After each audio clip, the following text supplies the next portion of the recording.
Are you en route now? There's a car on its way somewhere. So we had Carliff Rizal, who founded Chatbot Malaysia. He's going to talk to us, and we're going to do a little bit of try and do a Q&A, myself and him, which we've kind of worked out what we're going to say. And he's going to talk more about chatbots, but chatbots in a marketing perspective. So actually, whilst it wasn't the LinkedIn conversation, I actually think it's a really interesting dynamic, which we certainly want to know more about ourselves as well. So with that, I'm going to introduce Carliff. Thank you so much, sir. Right. So do you want to do a quick intro for yourself? I'm sure you can do it better than me. So. All right, you give me too much credit. Thank you so much. My name is Carliff Rizal, bin Carleel, yes, a Malay boy. Not a boy so much anymore, right? So from Kelantan, and I started my career in training, personal development, then moved to building software for my own company. Then that evolved to other people wanting that same software, which evolved to chatbots. That's how I got here.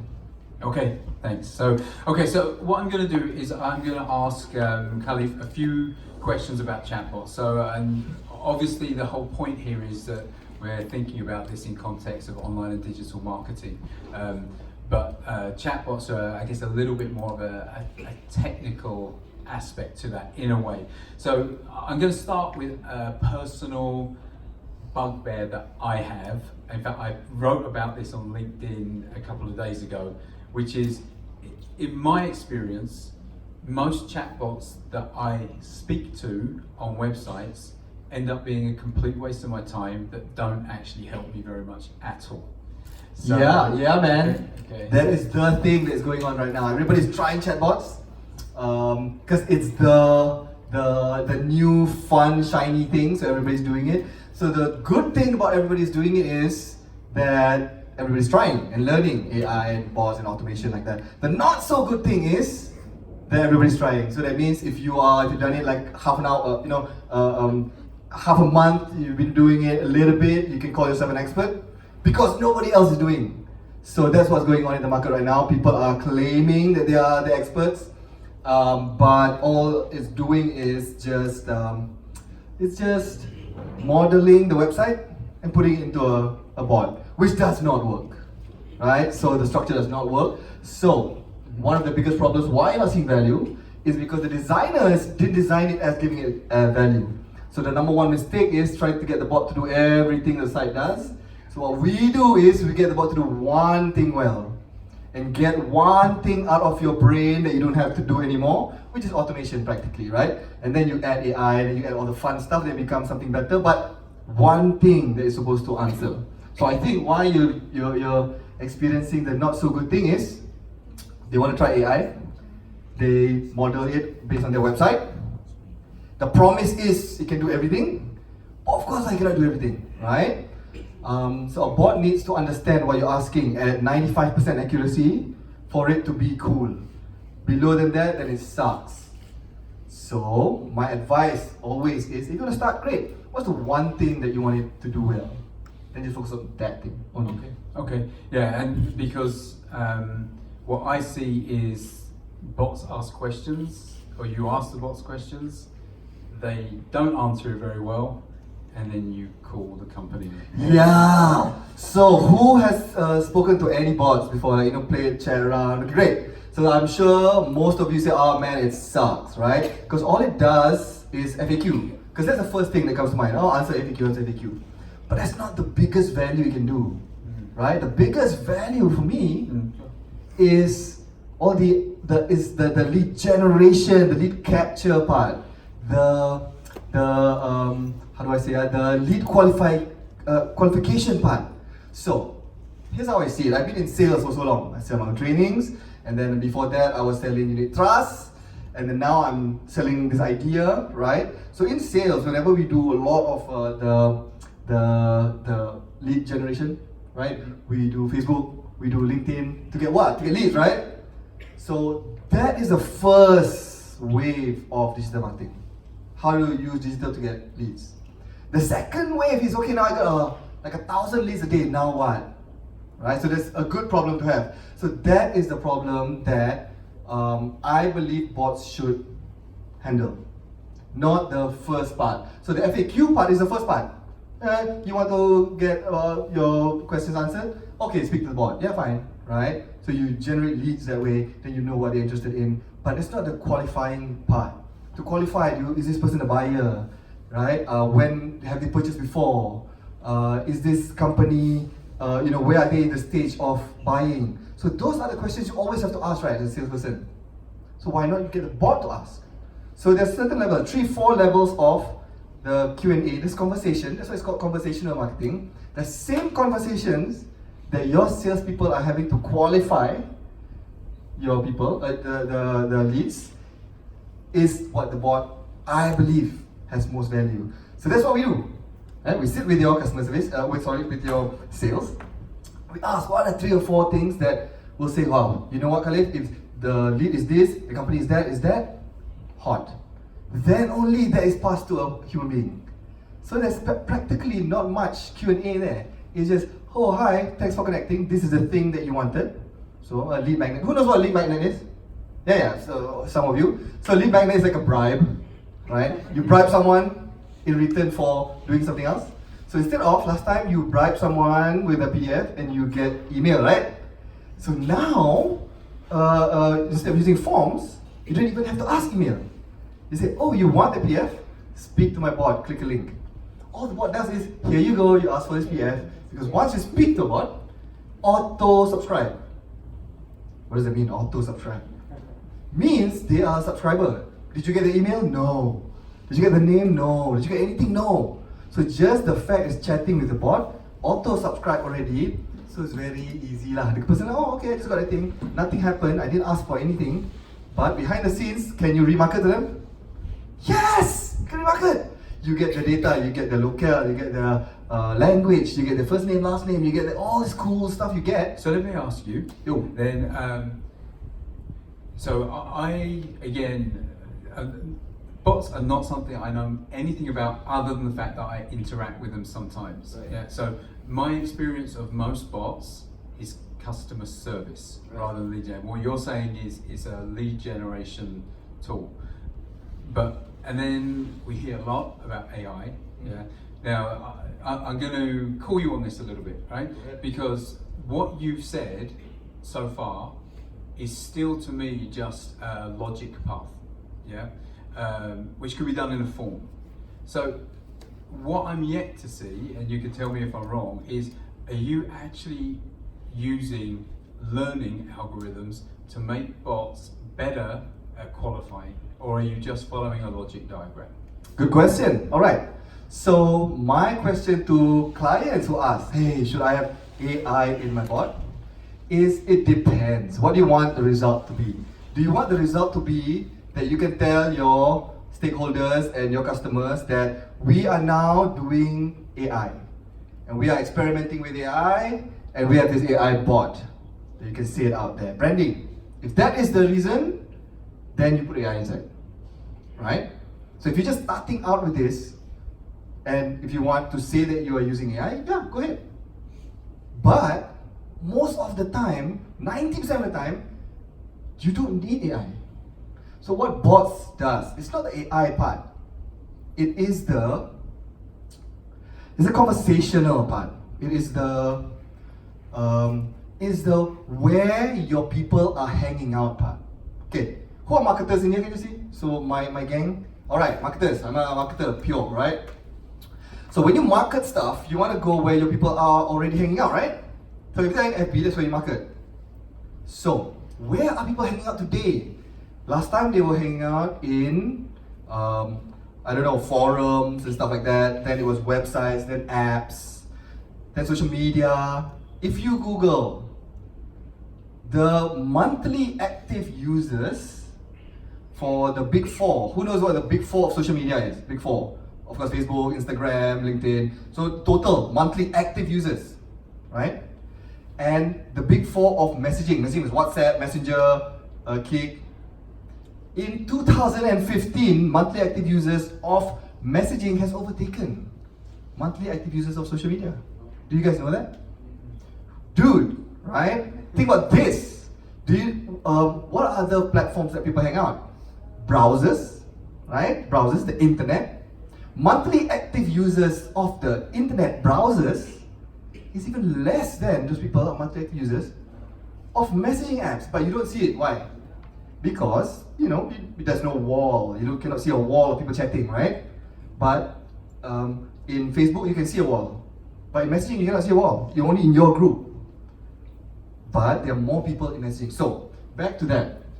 Do you need AI?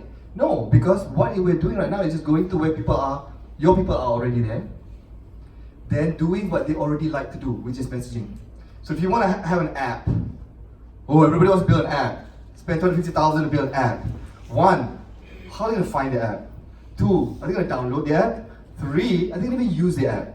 So all these expensive, so if you're in sales, these are the funnels, right? The stages. Okay, so something you said that's interesting, just reminded me, it's not really bot related, but the messaging part.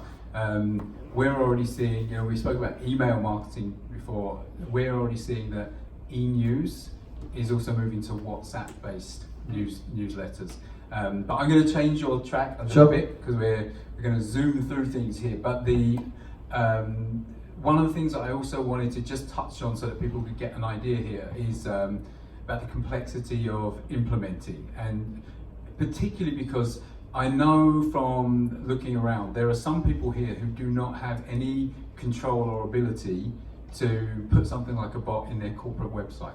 There are others that do, but there are others here that don't. So if someone here can't touch their corporate website, how easy is it easily and costly for people to build, say, an independent microsite just to use bot technology if they can't do it on their corporate site? Good question. It is super easy. So if you're just a little bit technical, if you know how to set up a Facebook page, you can set up a bot already. Setting up a bot is not the issue. And yes, if you can do any website, right? Wix or WordPress or whatever template, and then you can add a bot there. As long as then you create a Facebook page, and then you can already, for free, if you know how to do it yourself, put it on. But that's not the challenge. The challenge is not installing the bot. So to answer your question, it's super easy. The not easy part is the strategy behind it. So why are you using the bot? What is the one value that you want to give your clients? What is the one value that you're getting? So what is the flow to get the person, to give the information that you want? So that is the hard part. So that's the part that we consult and we speak about. So it's actually, the bot is an extension of what you guys are already doing, right? It's nothing new. It's nothing like crazy. It's just, this is what you're already doing, but scaling it up. So you have your best salesperson asking the same questions again and again, the same way, getting the same info, and then only, so the bot does that, then only passing to the actual real person. Then the person calls. So only speaks to the hot prospects, right? So from 1,000 now you only speak to 10. So you don't have to, this is the value prop. The value prop is, if you don't want to spend so much money on getting new staff, if you want to experiment with AI and automation, the gateway drug to automation and AI and machine learning is a bot, because it's very low risk, right? You don't have to take away anything else. It's just another extra, form number 2 or whatever. And in there, you can start pushing 50% here, 50% there. So maybe on your website would be, download this PDF and then whatever, your usual lead capture.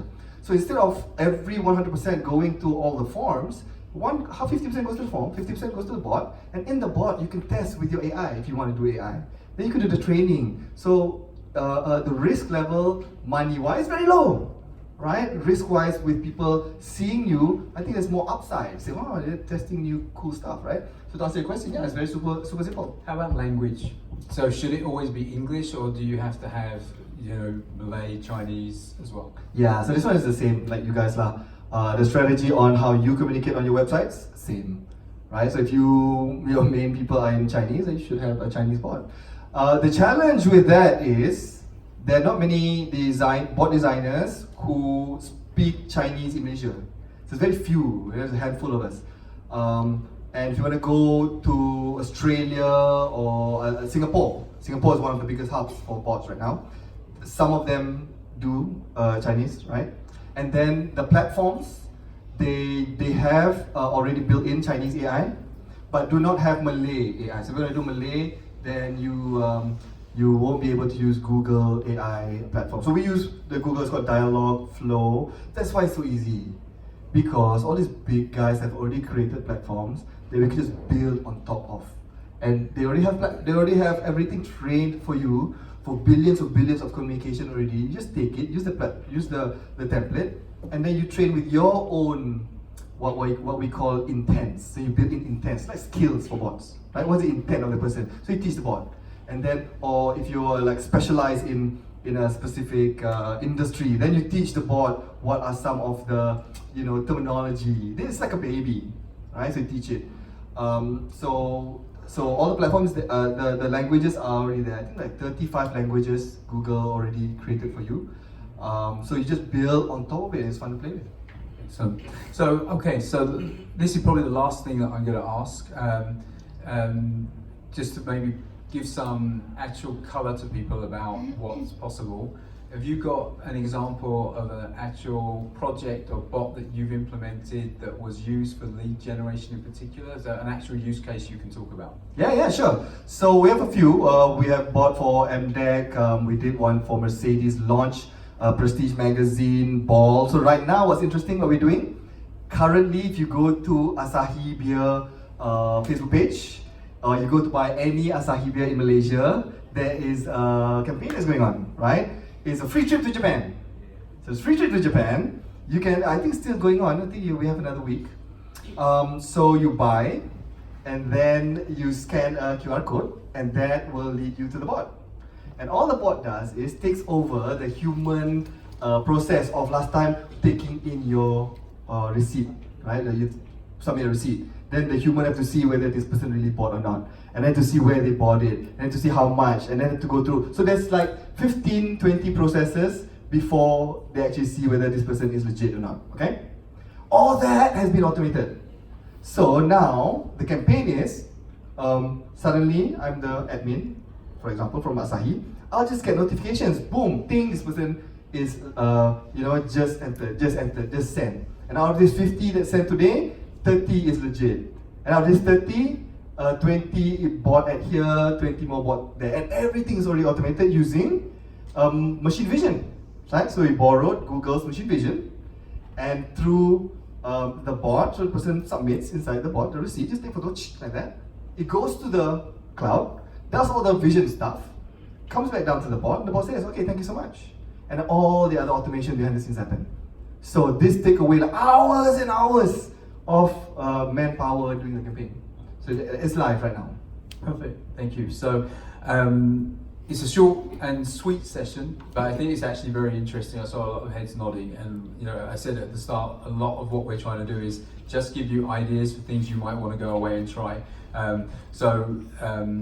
Carliff didn't have time to put together specific slides. As I said, the first he knew about this was yesterday afternoon. So only 24 hours, man. But I'm glad to be here. And when we send out the follow-up from the event with the slides and things, we'll give you some contact details for Carliff as well. So if you want to speak to him, you can and get some advice about using bots. But really appreciate you coming in. Yeah, if you don't mind, I'll just do a little shout out of my website. Go ahead. Great. So check me out at chatbots.my, chatbots.my. And so that's the B2C side of our business. Our B2B side is we help automate small businesses from 2 to 50 million a year. So that's automatemalaysia.com.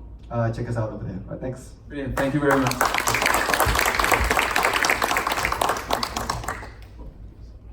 Oh, excellent. Thank you. Okay. Is sushi big here? Sorry? So we're going to zone. Okay, so you're going to get to the right slide. So you can see we're really slickly organized here. We've got everything under control. No?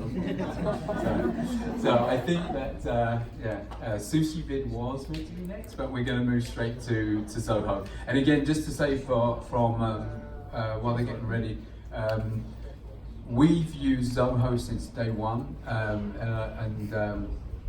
was chatting before, and we even before AOPG existed, we used Zoho CRM, and we've seen that company explode over the years. And I was just saying, when we first started 6-7 years ago, there were about 11 apps that Zoho had. I think you'll tell us how many it is now, but it's a lot. But It's more than 45. Yeah. So what happened to my introduction that you were discussing? Which introduction was that? On No, you go for it. You go for it. So good afternoon, everyone. It's a really nice session to have just after lunch. But thanks Andrew and Carliff for taking that off my shoulders and giving a very energetic presentation. So today I'll be talking about how you can leverage the power of personalization to improve your ROI. So that's me, Vaijayanti Narasimhan. I'm a product marketing manager at Zoho. So I take care of a product called Zoho PageSense, which is the conversion optimization and personalization platform. And that probably explains why I'm here talking to you about personalization today. So any Zoho users here? Awesome. So I see some hands raised there. So for the benefit of the larger crowd, Zoho is a SaaS-based company based in India. We have about 45 plus applications ranging from HR, marketing, sales, and finance. And so as I said, I take care of a product called Zoho PageSense. So that's me on Twitter. So that's my recent craze. So if you have any questions, you can tag me on Twitter and we can have a chat later. So the agenda of the day goes like this. So I'll give a quick introduction to personalization and cover the why, what, and how of personalization, and the challenges that we as marketers face while trying to personalize our messaging, followed by the solution, possible solutions to it, and a couple of case studies, and probably a Q&A. So this is a LinkedIn message that I recently got. So it has zilch personalization. It is not personalized. It does not have my name on it. It's just a cookie cutter copy that has been sent to everyone. So it went straight to my trash. And the one on the right is also a LinkedIn message that I received. It has my name and it says thanks for being an active member. So the fact that they acknowledge the fact that I've been active on their media, and that's why they've written to me. And it also says, based on your recent activity, I'd like to offer you a special gift. Is this a personalized message? Not really. This is just an automated email from a LinkedIn member. This did not make a cut either.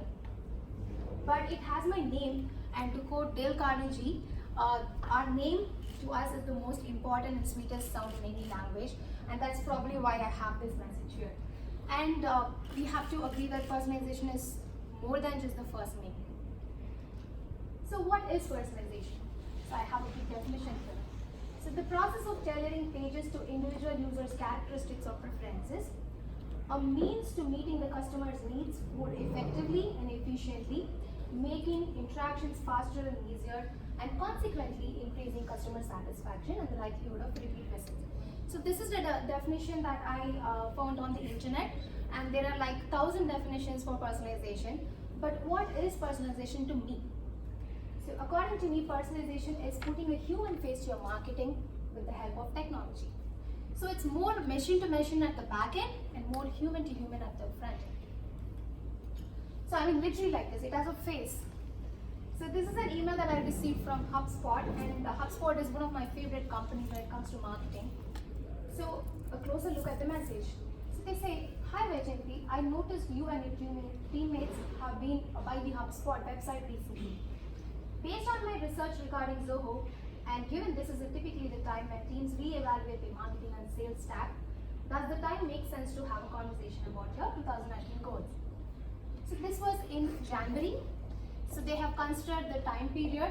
So that's when most of the marketers, go back to the drawing board and sketch new plans.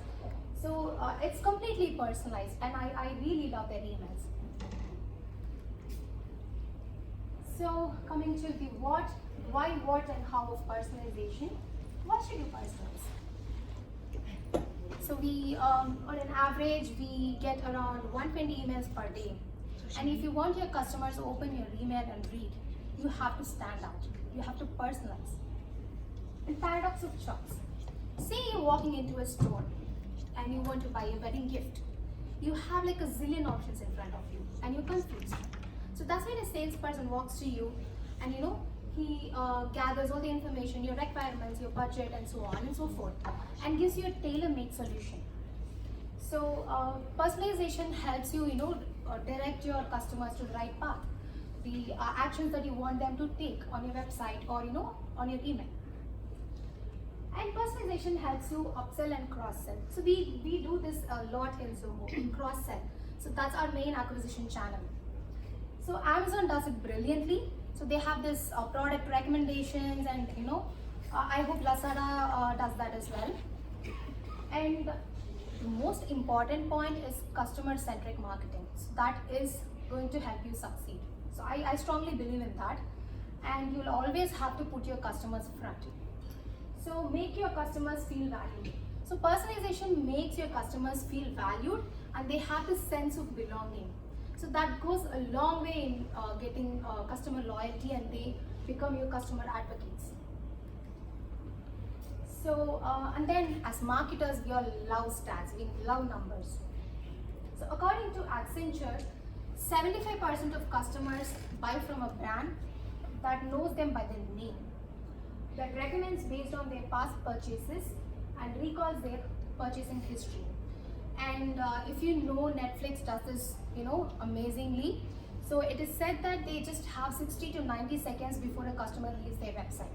So they'll have to personalize their recommendations, the programs and all that within 90 seconds for you. So what should you personalize? You should personalize all the customer touch points. We're just talking about chatbots. Say someone is visiting your website and they're interacting with you. They have questions about your product, your service. They give you all the details on your website. So if you have the details, the next email that you send them should be completely personalized based on your conversation. The web application they use has to be based on their usage. The mobile application they use should also be based on their usage or their behavior. And same goes for online advertising and videos as well. So how do you personalize? So I have this coming in the following slides. The first important step is to set goals. So you have to know what you want to achieve through your personalization strategy. So what is the result or the outcome that you want from your strategy? So do you want traffic, or do you want to generate leads, or do you want to improve your brand loyalty? So that is goals. You'll have to set the goals first. And based on the goals, you need KPI to measure your goals against. So you need your key performance indicators to see if your goals are working. And target. You need to set a target because you need to evaluate the goals and the success. If you have a target, you know if your goal is actually working and if you have to, carry this forward to your next campaign. And segment, that's the most important thing for personalization. You will have to, send targeted campaigns to your target audience. So that's when segments, come really handy. The next step is to conduct research, both qualitative and quantitative. So quantitative research, helps you identify how many visitors come to your website. So what do they do in your website? So do they drop off at some place, or what do they do? Do they take any actions on your website? So that is, that you can get that data from quantitative research. And there are a lot of tools out there, like Google Analytics. There are tools. In fact, my own tool, Zoho PageSense, helps you identify that. And the next step is qualitative research. So, okay, they have come to your website, but why did they come to your website? Why did they leave your website? So, why did they do this action on your website? So, qualitative research will help you identify that part of your question. So, you can do qualitative research by conducting customer interviews, by conducting meetups. So we do this a lot in Zoho. We have meetups, online meetups, free meetups, where we call our customers and prospects and answer all the questions they have about our, about our company, the products and services. The next is usability testing. This will help you, understand your product much better. You can invite people and do jobs to be done, interviews, and understand if your UI or your product is, gives them the best experience that you can give. Session replays are session recordings. So there are a lot of tools out there for session recordings. It just captures the data that it captures the actions that a particular user does on your website right from the start till the end, so that if they're getting stuck somewhere, if they have any problems, you can reach out to them and address them for them. So then you can do surveys and exit polls. So when somebody leaves your website, you can ask them a question, understand why they're leaving your website. So that will help you in optimizing your website or any campaign for that matter. Live chat, we're just talking about live chat. So you can have a live interaction with your website visitors and see what they think about your website. So the next thing, so you have data, you have qualitative and